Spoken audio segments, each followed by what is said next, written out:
एक गांव में रवि नाम का एक लड़का रहता था। रवि पढ़ाई में बहुत होशियार था और सब उसकी बुद्धि और तेज दिमाग की तारीफ करते थे।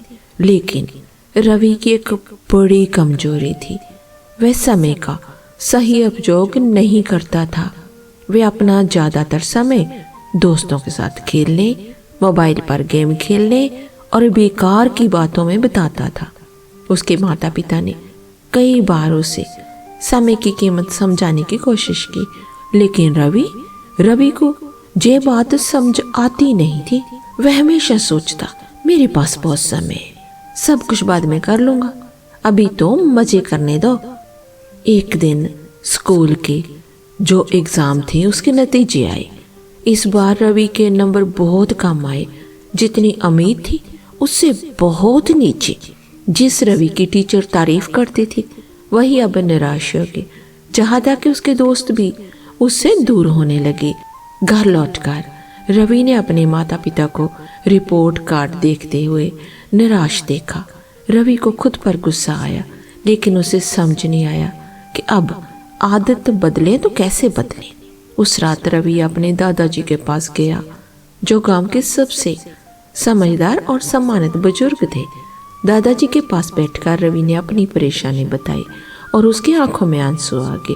उसने कहा, दादाजी मैं समझ नहीं पा रहा, मैं इस बार फेल कैसे हो गया, जबकि मैं एक अच्छा स्टूडेंट हूँ। दादाजी मुस्कुराए और बोले, बेटा समस्या ये नहीं है कि तुम अच्छे स्टूडेंट नहीं हो, समस्या तो ये है कि तुमने समय को हल्के में लिया।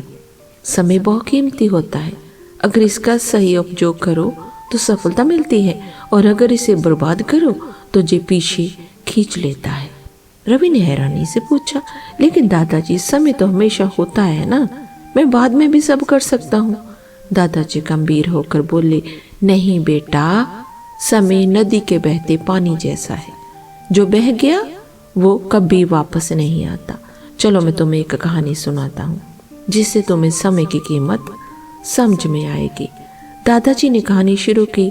बहुत समय पहले विक्रम नाम का एक शक्तिशाली राजा था। उसके बाद बहुत दान दौलत, भव्य महल और ढेरों नौकर थे, लेकिन उसे भी समय बर्बाद करने की आदत थी।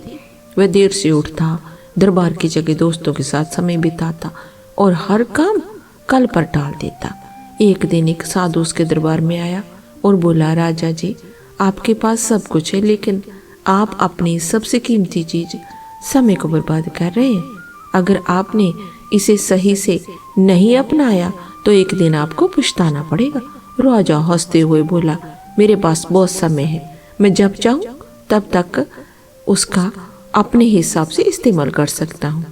साधु ने चेतावनी दी, समय को हल्के में मत लो, जिस सबसे बड़े राजाओं को भी बर्बाद कर सकता है। लेकिन राजा ने बात ही नहीं मानी। सालों बीत गए, राजा बूढ़ा हो गया, उसका जो सेहत थी वो बिगड़ गई, सेना हारने लगी और जनता का विश्वास भी वो खो गया।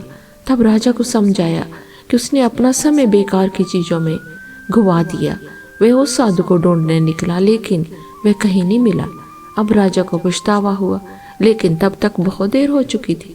उसने समझा कि असली खजाना तो समय है। ये कहानी सुनकर रवि सोच में पड़ गया। उसे पहली बार महसूस हुआ कि उसने कितना कीमती समय बर्बाद कर दिया। उसने पूछा, दादाजी क्या मैं अब अपना जीवन बदल सकता हूँ? दादाजी मुस्कुराकर बोले, बिल्कुल बेटा, समय का चक्कर कभी रुकता नहीं। अगर आज से तुम समय का सही उपयोग करना शुरू करो तो तुम्हें सफल होने से कोई नहीं रोक सकता। लेकिन याद रखना, जो काम आज कर सकते हो उसे कल पर मत डालो। उस दिन के बाद अर्जुन ने जो संकल्प लिया कि वह समय का सही उपयोग करेगा। उसने एक अपनी जो दिन का टाइम टेबल था ना वो बना लिया, हर काम के लिए समय तय किया। वह सुबह जल्दी उठने लगा, पढ़ाई पर ध्यान देने लगा और व्यर्थ की बातों में वो सभी बातों से दूर रहने लगा। धीरे धीरे उसकी मेहनत के अच्छे नतीजे आने लगे। अगली परीक्षा में वह क्लास में प्रथम आया।